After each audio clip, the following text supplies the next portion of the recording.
To this lecture. In this lecture, we will learn how to use the ripple edit tool and how it works.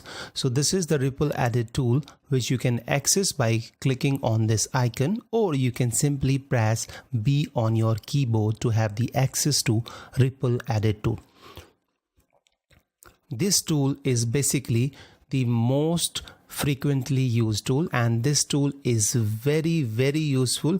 You are going to use this tool more frequently, and I also do this for most of my editing. This is basically a trimming tool, though there are certain others trimming tool as well, like slip edit tool or rolling edit tool, okay, and slide tool, but they are of not that use most of the time, but there are certain cases where you can use them. All right, but the ripple editing tool or ripple edit tool is very useful. All right, so let me just show you.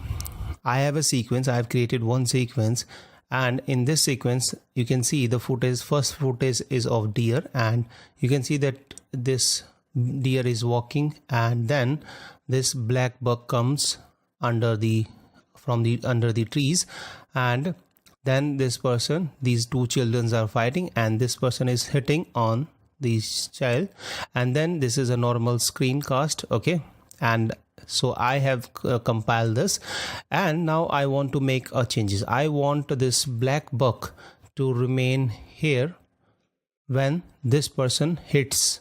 Okay, so what I can do, normally I will take my move tool from here, okay, and I'll hover my mouse over this clip, and I can click and drag it here. Okay, and then I want to extend this, or I can simply click and drag it over here if I don't want to extend it. Okay, then I'll click and drag this clip also, so that they snap together with each other. Okay, so it involves lots of steps, sorry. But what if you can do all this without going into the lots of steps? All right, so here comes the ripple edit tool handy. Okay, so let's select the ripple edit tool from here, and now I'll hover over my mouse on this clip. As you can see, I want to trim this one, and I want to extend all these over here. Okay, so what I can do, I can click and drag it here. Okay, and the moment I did it, you can see that this clip has been trimmed, and the remaining or the blank gap was automatically filled with these two clips. So I don't have to manually click and snap these two clips together, so it saves a lot more time. Okay, as you can see, this clip, this deer black buck stays under the trees, and this person hits. Okay, but now if what I want to extend this clip or this buck to come out, and then these two clips remain the same.